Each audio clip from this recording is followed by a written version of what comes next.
I'm back out here. All right.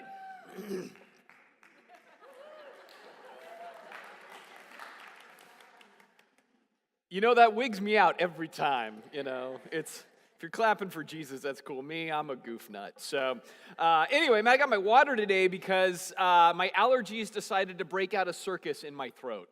So I'm like, man, anybody else just this year has been uniquely bad? All right, there's my club. All right, right there. So, but hey, let's go ahead and pray together. We're going to get underway because we got some mileage to cover and some good stuff in the midst of that. So let's do it. Jesus, I pray today that you would help us to not just hear the message, but to then take that next step of asking you to connect the dots in our regular lives to live out that message, because we know the whole heart behind your word is transform lives that then can go out and see transformation. And so I pray that as we look at a topic that is directly pertinent to every one of us every single day, that we would take it and that we would ask you to run with it in our just the way we conduct ourselves, so that you can then use us to bring change to the world around us. And so I ask for a special blessing in that way. I ask you, Holy Spirit, to teach and direct and guide, to confront, and there might be some confrontation even we need, but do all of that so that we would be fully equipped followers of you, doing what pleases you and brings us joy in the process of that. So we love you and thank you and praise you so much in your perfect and good name. Amen. So we are in a series in a little book of the New Testament called Colossians, and this whole series has been kind of this idea that Jesus saved us to make us a culture to the culture that we are in, right? So he pulls us out of the world, makes us this alternative group of people, and then flushes us back into the world and says, I want you to go live out there, but live out there different. Be unique. Be distinct, be attractive when it comes to how you live out this new life that I've given you. That's been the whole goal of the series. And in particular, we've been looking at how Colossians 3 gives us some of the real tools that are necessary in order to be a culture to the culture. And so, just by way of refresher really quick, chapter 3 started off by saying, here's how you do everything. You don't have your eyes set on the earthly things. Rather, you set your eyes and mind and heart on the things of Christ, right? So we begin to saturate our lives with the desperation and a need for Christ. And when you do that, then it begins to contour the stuff internal to your person. And some of those contours, Paul then goes on to say, are things like, stop doing things that are destructive. If you're setting your mind on Christ and not on the things of the earth, you want to put to death things that are corrosive to your soul or corrosive to your relationships. Things that the Bible calls sin. Some of those were sexual in nature, some of those were relational in nature, but Paul says you want to put those things to death. But in their place, you then pull in these virtues that are distinct to the Christian life. So things like compassion and kindness and forgiveness and love. You let those begin to dominate your person, and all of that is then driven by the fuel of letting the word of Christ dwell in you richly. Right? That's the whole context of chapter 3. And when that plays out, then what happens in there is that Jesus shapes your everyday spaces. And some of the most pertinent everyday spaces that we looked at were the spaces of our homes. That what the gospel is designed to do is to bring transformation to us as husbands or wives or as parents or even as kids, right? That the whole goal of the gospel is to take lives that were dead and make them alive so that others who have lives that need life can see those lives in us, right? That's the whole picture. Now, the reality, though, is that our home lives are not the only spaces that Jesus wants to transform, because that's not the only place we live our lives. In fact, if you were to take your average 24-hour day, a full 1/3 of your life is not lived in home. Rather, a full 1/3 of your life, at least Monday through Friday, potentially Saturday or Sunday, depending on your schedule, is lived out in the outside world, somehow in the context of the workforce. Now, when I say that, I want to go ahead and just stop us for a second so you know where I'm going with this. When I begin to talk about the workforce, I want to broaden it out a little bit because, again, I believe Jesus wants to work in the context of the workforce. But I don't want you to think, oh, this is just for people that clock in 9 to 5 and earn a paycheck. No, I would say we all engage in work at some level. So, for example, if you're a stay-at-home mom, you engage in a lot of work. And not just in the home. You're taking kids here and taking kids there. You've got school, you've got practice. They're playing instruments. You're interacting with other moms. You're interacting with teachers. You're part of the PTA. You're doing all this stuff. You are in a network of work if you're a stay-at-home mom. And so this is for you. Or if you're an employee or an employer, if you're a team leader, you're a boss, you're a manager, you're a blue-collar person, whatever it is, this is for you. If you're a student in the room, your mom and dad fundamentally pay you to go to school. That's what your room and your food is all about. We're paying you to go and learn so that you can be productive. So if you're a student, you work. And even, ready, if you volunteer, this message is for you because there should not be a big difference for us as Christians between volunteer work and for-pay work. The heart, the values, the ethics, the kingdom-mindedness, the gospel transformation, all of that should play into even if we're volunteers. So this is for all of us this morning as we still look at how we are to be a culture that brings transformation to the culture. And so right now I want to invite you to open up to the book of Colossians chapter 3, verse 22. And as you're on your way there, you can either do that with the Bible that you brought, you can do that with a Bible app, or I want to remind you also that our church app here has a notes section in there. And so you can take notes right on your app. All the verses are right here in the notes section. And what's great about that is you can email these to yourself afterward. And so it's a great tool that you can leverage. We certainly encourage you to do that because it's just another way that hopefully we can all grow to be fully committed followers of Christ by really sinking in and saying, all right, Jesus, I want you to teach me what it is you have for my life. And so today, again, Colossians chapter 3, I'm going to be starting in verse 22. It opens up with this. After having talked about husbands, wives, parents, children, Paul then says, bondservants, obey in everything those who are your earthly masters. And then he says in chapter 4, verse 1, masters, treat your bondservants justly and fairly. Now, as soon as we read that verse, we run aground on a dilemma. And the dilemma is when you read that, you have to stop and go, wait a minute, this is slaves and masters. What am I going to do with this message of slaves and masters in the Bible?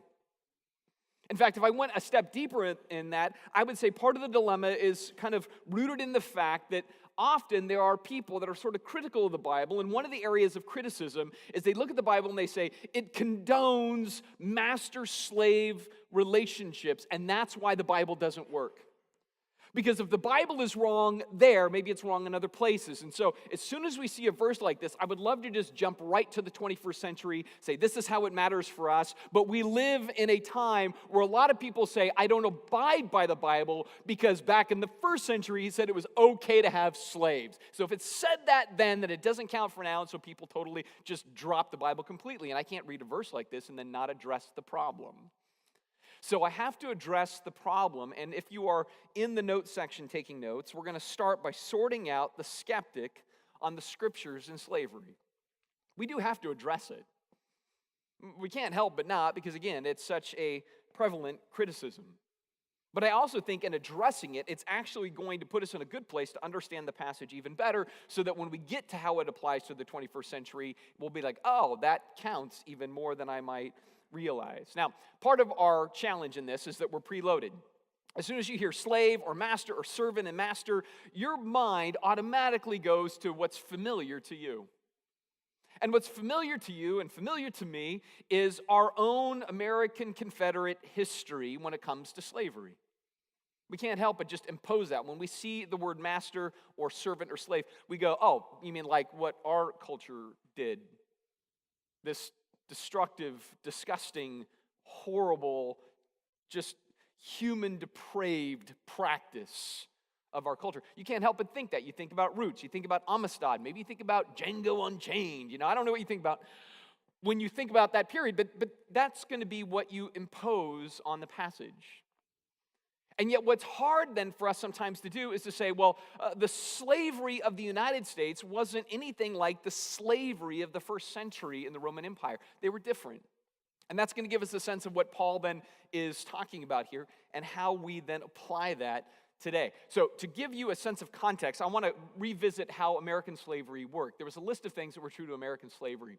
First of all, it was racially motivated, right? It wasn't like we invaded the Netherlands and decided to find white slaves for the colonies or anything, right? We didn't do that. It was racially motivated. There was a sense in which whites believed that blacks were inferior and they were the perfect ones to enslave. And so that was true to American slavery. Another thing was it was lifelong, right? Once you were a slave, you were always going to be a slave. It wasn't going to change. It was always forced. It was always about chains. It was always about imprisonment. It was always about you'll be shot if you try to run. So it was a forced dynamic.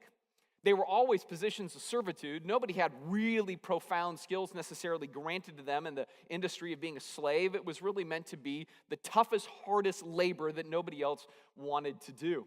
With this, you couldn't own any personal property. You were simply property, right? And in the context of all of it, once you were a slave, you were always a slave. You were stigmatized for life. I mean, this is what made our slavery such a nasty form of slavery. It was much more degrading to the human condition than maybe some forms even historically. Roman slavery, here's where it's different in comparison. It was situational motivated. In other words, a white guy might own a white guy. In other words, it wasn't about what race are you. It was more the situation of, was your country invaded by my country and were you forced into labor because of that? That could be part of it. That's not the only form. It's not even the most common form. But it was going to be way more about the situation, financial situation, political situation, geographical situation. It wasn't going to be about the color of your skin. Another thing that was true to Roman slavery is that you were released at 30 years of age. So you were finally cut loose. It was more of a contractual idea than even what we see, which is lifelong and forced. Once you were a slave and set free, there was no lasting stigma to your life. It wasn't like, oh, you used to be a slave, now you can't be a politician. It would actually happen, which sounds a lot like now, right? Just, you're just not bound by anything. Also, what's interesting about Roman slavery is that many of these positions were positions of skill. So a slave may be a physician in the Roman Empire, or maybe a shipbuilder, or maybe a designer, or an architect, or a teacher, any number of jobs. So you would actually have a real skill set. So when you were released at 30 and you had no lasting stigma, you could stay within that skill set and do fine, right? Also, they could own a personal property. You could own a home. You could own stuff. You could own trinkets. Even some servants had servants. Go figure. Right? And again, you have to understand that the way this all sort of stacked up is the fact that it had this contractual feel, which is why it was often chosen by people. A person would say, I've got a lot of debts, I have no way to pay for it, but I've got a skill, and so I'm going to contract myself to a master. I'm going to be the bondservant. I'm going to work for them for 15 years. They're going to pay off my debts. They're going to take care of me in the meantime. I can start to buy some personal property on the side, and then when at 30 years of age, I'm let loose, I'll have a way to do life beyond that. And so many people would choose this. And so that's the dynamic of slavery in the first century that the New Testament is interacting with. Now, I want to be clear and say it wasn't always chosen. Sometimes people were forced into it, not by way of their circumstance, but by at the end of a sword, right? There was an invasion, country took over, you're forced into slavery. When that occurrence happens, when somebody was forced into slavery, they were enslaved. And the Bible speaks to this idea. In fact, in 1 Timothy chapter 1, starting at verse 8, it says, now we know that the law is good for one who uses it lawfully, understanding that the law is not laid down for the just, but for the lawless and disobedient. And then he starts to write out a big list of different types of sins. And in that list, he talks about those who are enslavers. Enslavers. He says, or whatever else is contrary to sound doctrine in accordance with the gospel of the glory of the blessed God, which I have been entrusted with. Paul's point is to say, you know what? The Bible does say enslaving people is sin. So when people say, you know what, I don't believe the Bible because the Bible condoned slavery, I go, no, it actually condemned the practice of forced slavery. It said enslavers need the gospel because that's wrong. But there was this whole other variant of contractual agreement between parties to do life. And frankly, that's no different than today. How many of you are so independently wealthy, you're not forced to go to work? right? You don't have an option. You wake up in the morning, you're like, stay home and lose my house or go to work. Like you already are in a system that to some degree limits your freedom, right? It just happens. It's no different than really even in the first century. Just some of the conditions are a little different, but that's how it operates. Now, some will say, well, why didn't Paul just condemn it outright? Just start off and say, you know what, let's just get rid of this whole system. It's broken. We're going straight to a pure capitalistic economy. Free market's going to dictate everything in the Roman Empire. Let's do that. Because it would have destroyed everybody's way of life at that point. There would have been nothing gracious about telling all the masters and servants to end their relationships that day, because all these masters made these large financial investments over long periods of time that would suddenly end overnight. So they were in it without any payback. The servants suddenly wouldn't have jobs to carry them forward. It wouldn't have been a gracious thing. It would be no different than if our culture decided, you know what, debt enslaves people, which I think it does. Debt enslaves people, so let's get rid of all lending tomorrow and free all the slaves. What would happen? It would be total chaos. It wouldn't be the generous, gracious thing to do. You might be freed from your debts, but then suddenly the lending institutions would be like, we're out a bunch of money because nobody's paying us back, and then that would crumble, and pretty soon it wouldn't matter what your job was. You probably wouldn't have a job because, again, in the end, systems are constructed in a certain type of way. So Paul understands the system is the system. God condemns enslaving, but there are masters and servants, and yet in that Paul says, here's what will bring change. What will bring systemic change is when the servants conduct themselves in a certain way and the masters conduct themselves in a certain way. And what is that? Bondservants obey in everything those who are your earthly masters. This is how the servants can do it. And to the masters, he says, treat your servants justly and fairly.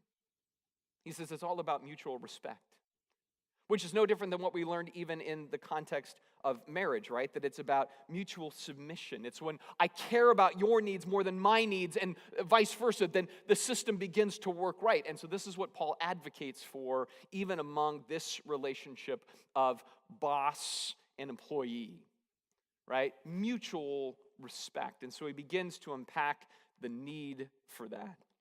And so I'm going to start with that. That kind of takes us into the 21st century, that this is a passage very much for us. We're all required to oversee people or be overseen by people, whether for pay or for volunteerism, whatever it is, as a teacher and student, coach and player, it doesn't matter. We're all in those types of relationships. So how do we then bring gospel transformation to those environments? Well, here's the first thing. Number 2 in your notes. In our work, we must be consistently dependable to be missionally reputable. We need to be consistently dependable to be missionally reputable. What I mean by that is we have to be of earthly good to have kingdom opportunities, right? We need to be in the everyday space of our work with an attitude and heart and life transformation that the people around us that may not know Jesus can look and say, that guy is a Christian, or that woman is a Christian, or that kid's a Christian, and they're different, and that's attractive because I enjoy doing things with them where there are others in my life I don't so much. And what it means then for us as Christians, this is where the pressure is if we are known to be Christians at work, then we need to recall and remember that our faith is being judged by our work ethic. Our faith is being judged by how well or not well we execute our job. Whether you're a volunteer, student, or a paid employee, you can't help but realize that people are going to somehow connect those dots if you're known to be a Christian. And so we want to take advantage of that and say, man, I want to use that for positive things, not negative things, right? I want to leverage that for good deals, not bad deals. And so here's what I want to kind of highlight really quick. We have to keep in mind both our ethic and our tone in this, because sometimes you might have a good ethic but a bad tone, or a good tone but a bad ethic, and that doesn't help. So for example, a good aptitude but a bad attitude, you know what that makes you?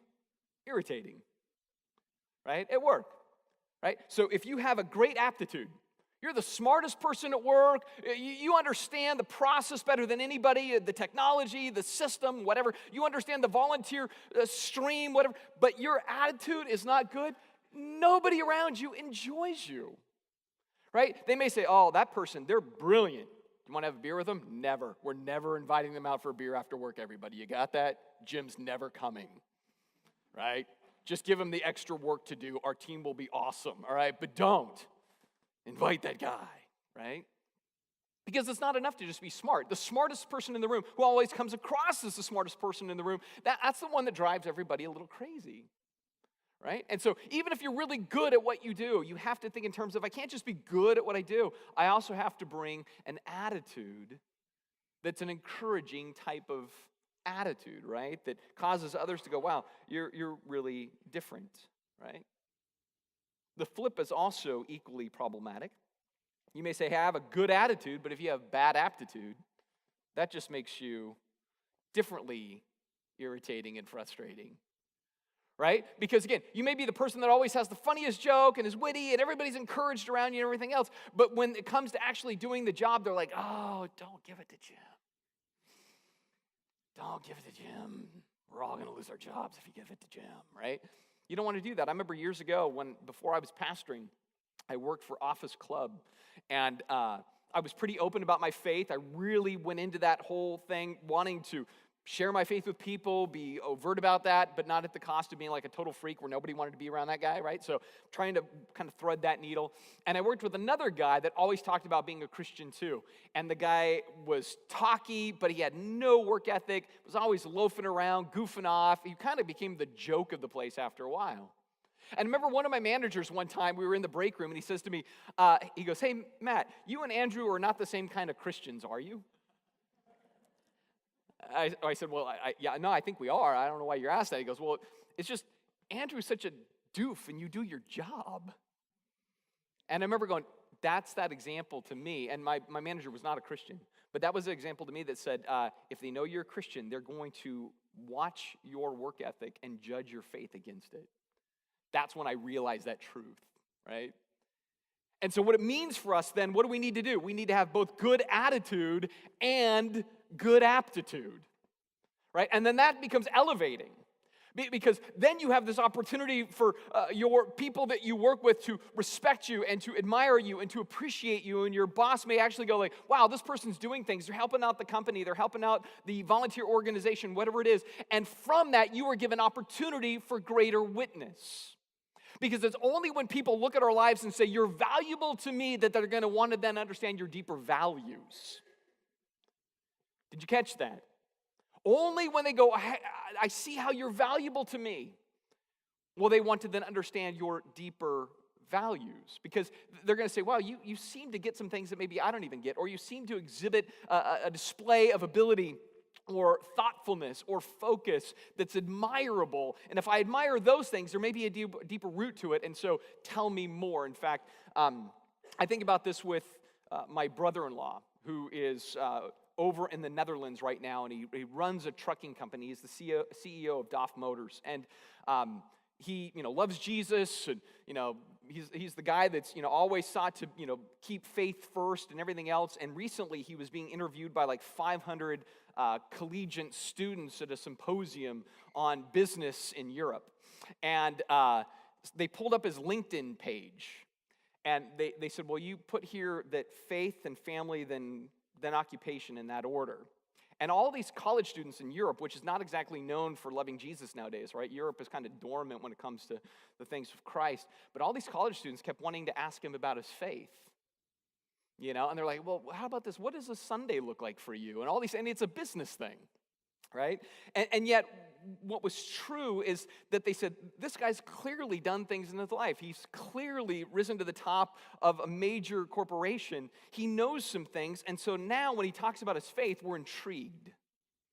We're intrigued what drives that. And he shared that with other people in the business context. And it's funny, he goes, it's so weird over there, because I'll go to a business meeting and one of the guys will go, this is Preston, he's a Christian. You can pray and open the meeting. And he's like, do you guys normally do that? No. But you're a Christian, you can pray if you like and open the meeting, And it's like, all right, Jesus, help us make trucks, right? I don't know what he prays, but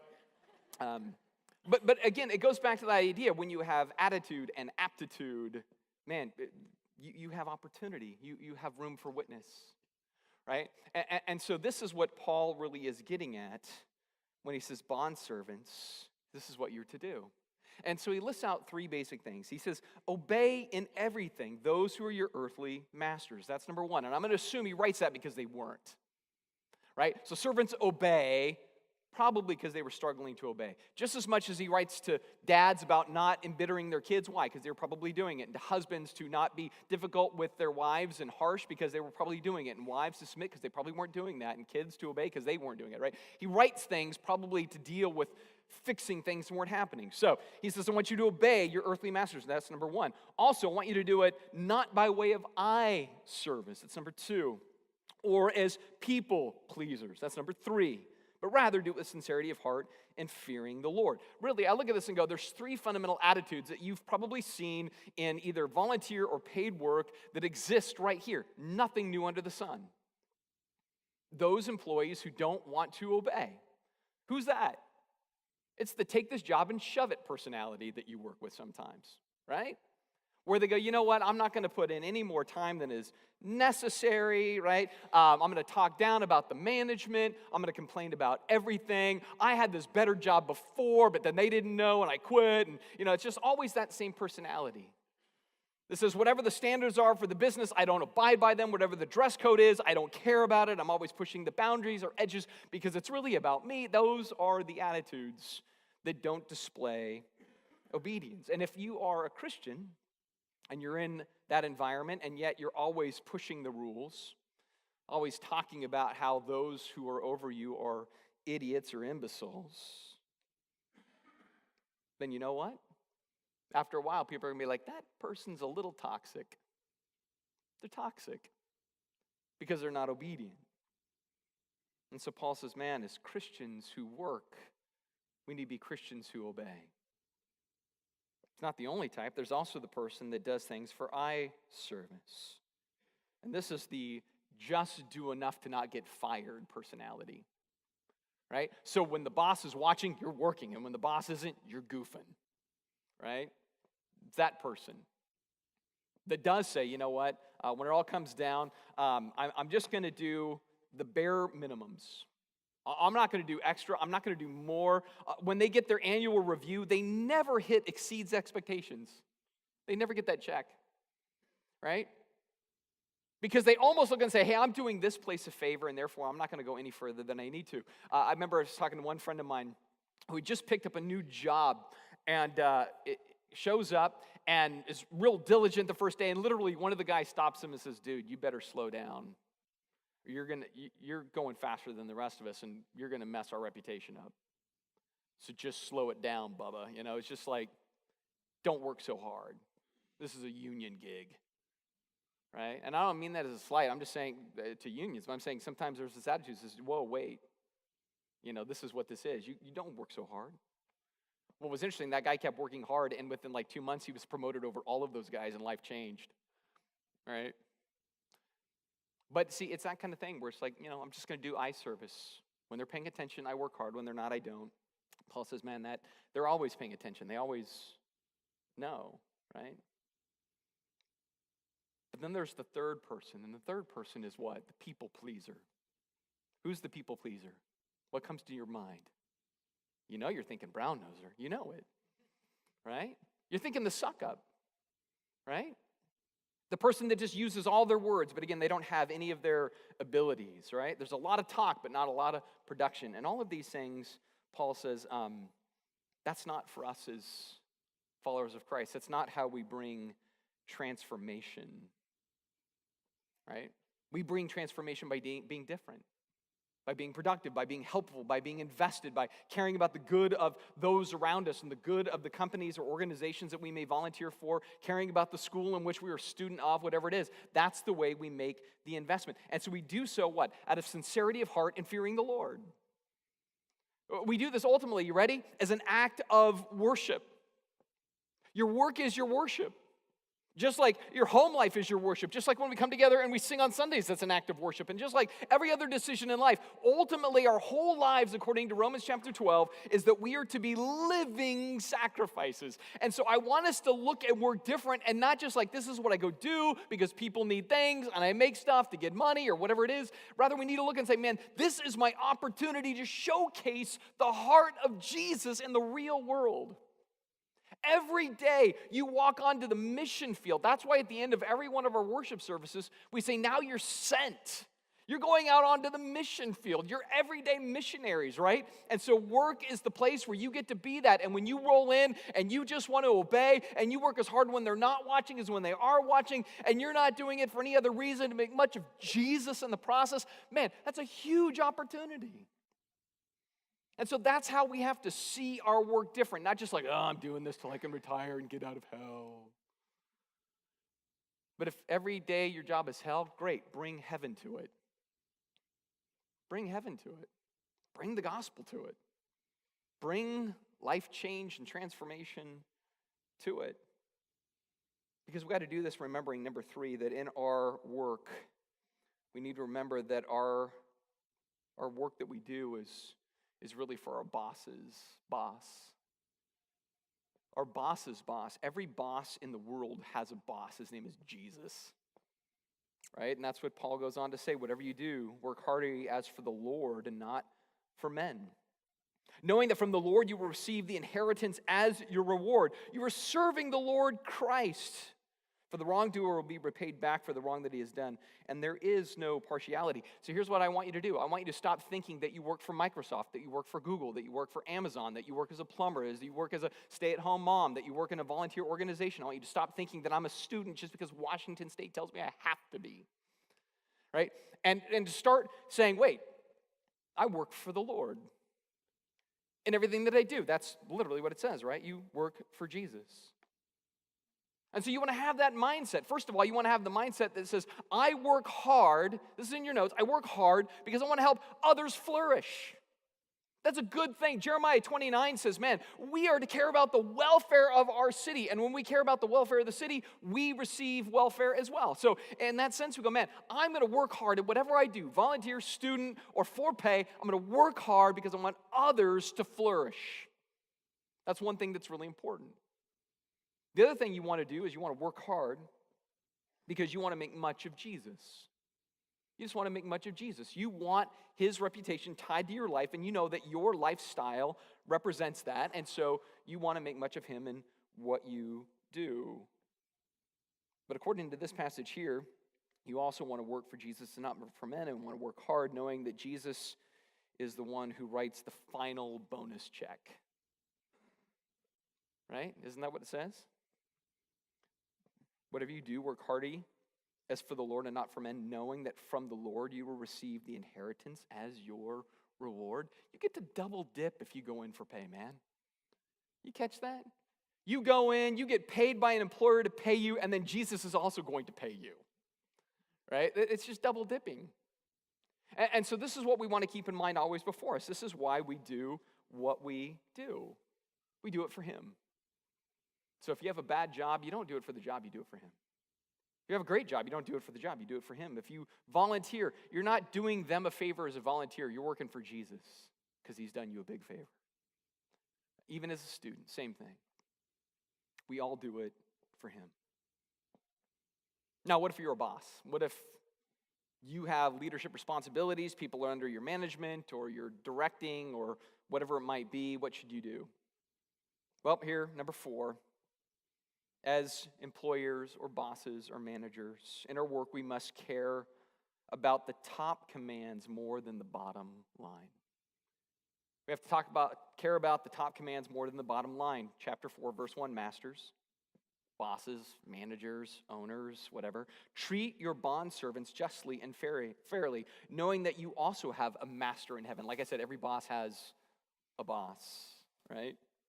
Here's what this means. It's not just about business. It's not just business. If we're in charge of people, we have to remember that we are Christians first.